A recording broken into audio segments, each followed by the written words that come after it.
Ako si Princess Castro at narito ang mga napapanahong balita.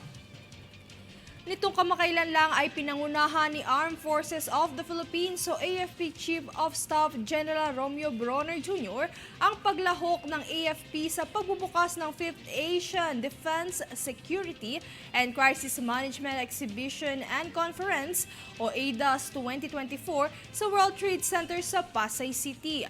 Ang kaganapan ay tumakbo mula ika-25 hanggang ika-27 ng Setyembre na pinagsama-sama ang mga pinuno at mga stakeholder sa makabagong teknolohiya ng militar sa pagtatanggol, seguridad at pamamahala ng krisis.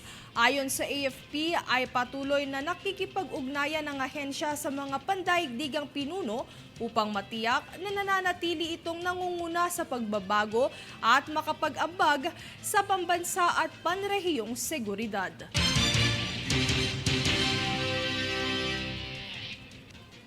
Samantala, 9 na bilyong pisong pondo ng palay, yan ang hinihiling ng Department of Agriculture maging ng National Food Authority upang agarang makamit ng industriya ang pagpapanatili sa supply at presyo nito sa kabila ng panahon ng tag-ulan.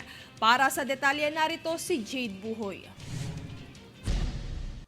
Hiningi ng Department of Agriculture o DA sa pamamagitan ng National Food Authority o NFA ang paglabas ng 9 na bilyong pisong pondo ngayong taon para sa pagbili ng palay. Ayon kay DA Secretary Francisco Chu Laurel Jr., ang pondong ito ay makakatulong upang suportahan ang mga magsasaka at patatagin ang presyo ng palay sa panahon ng anihan ngayong tag-ulan. Pahayag pa ni NFA Administrator Larry Lacson na tataas ang pondo ng ahensya sa 11 billion pesos para maabot ang target na makabili ng 6.4 million hanggang 8.7 million na sako ng palay bago matapos ang taon.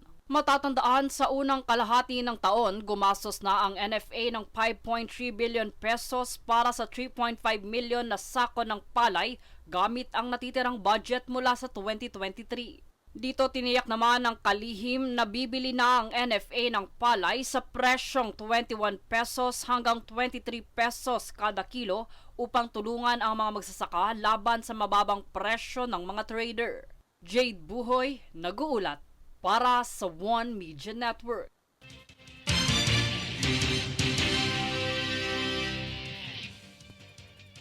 Naaresto ng Bureau of Immigration o BI Fugitive Search Unit ang isang 37 anyos na Chinese national na si Hu Yang na wanted sa kasong kidnapping sa Parañaque City noong Setyembre 23. Si Hu Yang na miyembro umano ng isang sindikato ng kidnapping ay hinahanap ng Public Security Bureau ng Jinjiang City sa China dahil sa brutal na pagdukot at pagpatay sa kanilang mga biktima. Mananatili siya sa kustodiya ng lokal na pulisya habang hinahanap ang kaniyang kaso sa Pilipinas, ayon kay BIOIC Commissioner Joel Anthony Biado. Kami ang boses ng pagbabago. Ako si Princess Castro at ito ang News Force. Sa ulo ng mga balita, Bulkang Taal muling nag-aalboroto. Kapalit na barko ng BRP Teresa Magbanwa, nagpapatrolya na sa Escoda Shoal. PBBM ipinasa na ang Anti-Agri-Economic Sabotage Act. Grupong Bayan maghahain ng impeachment complaint laban kay VP Sara. Party list placement para sa opisyal na balota idaraos sa Oktubre. Jenica Garcia naniniwala sa healthy aging, pangangalaga sa sarili, alamin mula sa aktres. Patas at pantay na balita, komprehensibong ulat para sa pulso ng masa.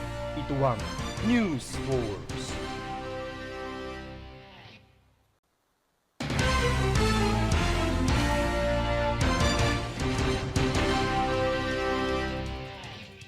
Ako si Princess Castro at narito ang mga napapanahong balita.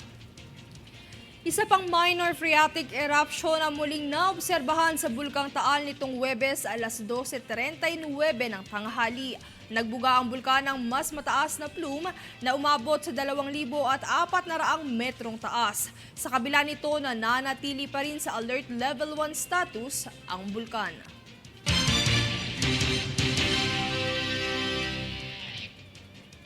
Sa iba pang ulat, inanunsyo ng pamahalaan na mayroon na muling nagpapatrolya sa Escoda Shoal.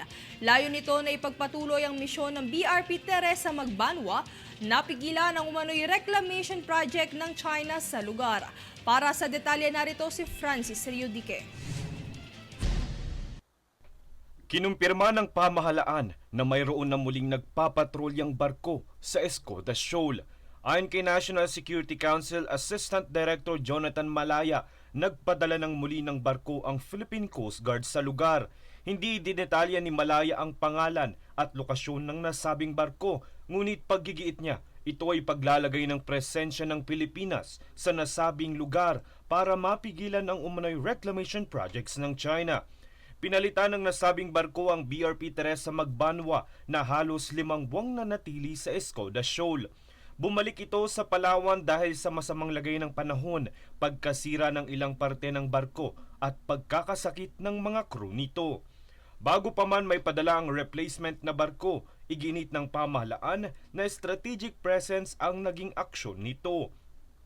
Pagpapadala ng aircraft at ibang assets ng Philippine Navy at Philippine Coast Guard ang naging alternatibong paraan para magkaroon ng presensya ang Pilipinas sa Escoda Shoal.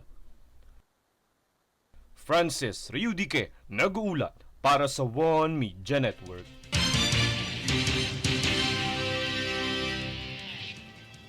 Matagumpay na naisagawa ng Department of Tourism o DOT kaysa ng Department of Labor and Employment ang ikatlong taon ng Trabaho, Turismo, Asenso, Philippine Tourism Job Fair mula nitong ika-19 hanggang ika-21 ng Setyembre sa SMX Convention Center. Mula nang lagdaan ang isang Memorandum of Understanding sa pagitan ng mga nasabing ahensya, noong Agosto taong 2022 ay ilang job fair na ang idinao sa buong bansa na sumasaklaw sa mga pangunahing rehiyon tulad ng NCR, Regions 3, 6, 7, 10 at 11. Ayon sa DOT, ang Trabaho, Turismo, Asenso ay inilunsad upang tugunan ang pangangailangan ng mga empleyado sa industriya ng turismo sa bansa. At ito ay para makapagbigay ng oportunidad sa trabaho sa loob ng sektor.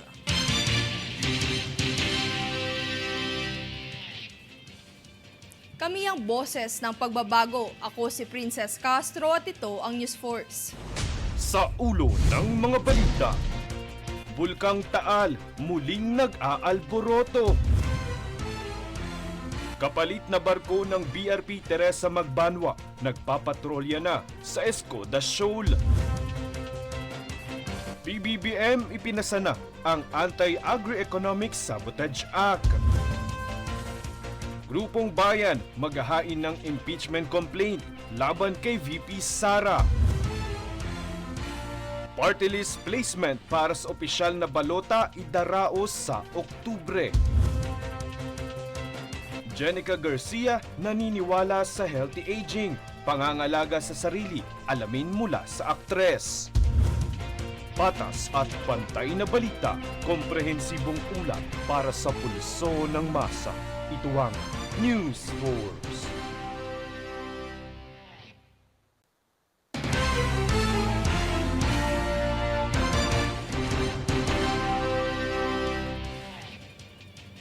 Ako si Princess Castro at narito ang mga napapanahong balita.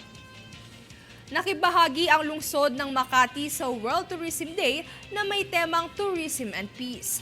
Ito'y pinangunahan ni Mayora Abby Binay bilang dedikasyon sa patuloy na pagsulong sa turismo ng lungsod. Tinampok dito ang mga city photo, video contest, pocket talks at ang itinaguyod na Makati Tourism Website 2.0.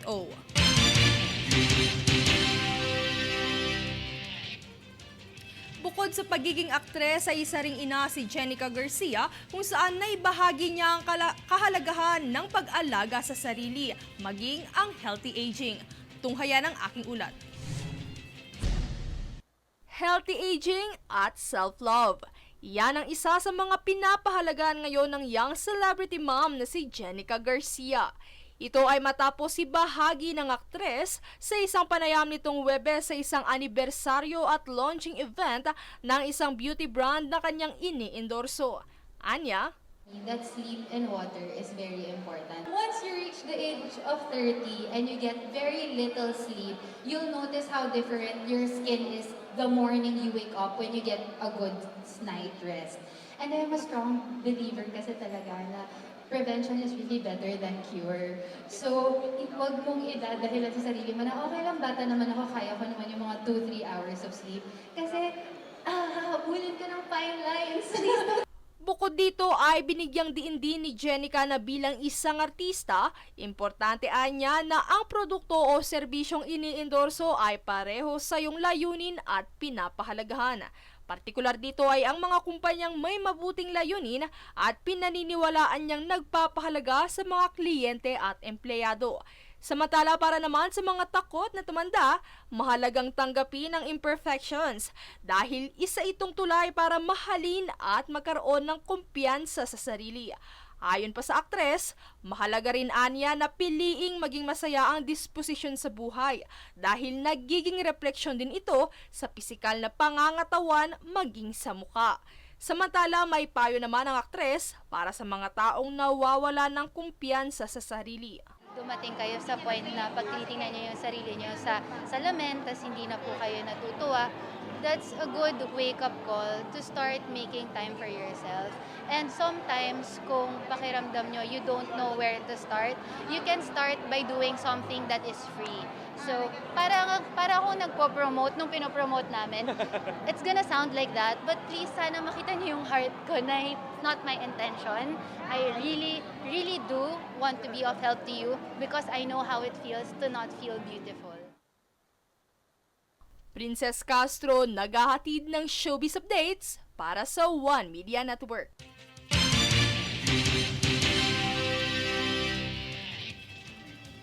Isiniwalat ng grupong Bagong Alyansang Makabayan o Grupong Bayan na may inihahanda na silang impeachment complaint laban kay Vice President Sara Duterte. Ayon kay Bayan Chairperson Teddy Casino, nakahanda na ang naturang reklamo sa Nobyembre at ang sponsor nito. Hindi sinabi ng grupo ang dahilan at basehan ng nasabing reklamo pero nilinaw nilang hindi pamumulitika ang kanilang aksyon. Samantala matatanda ang sinabi ni VP Sara na wala itong planong magbitiw sa kanyang pwesto.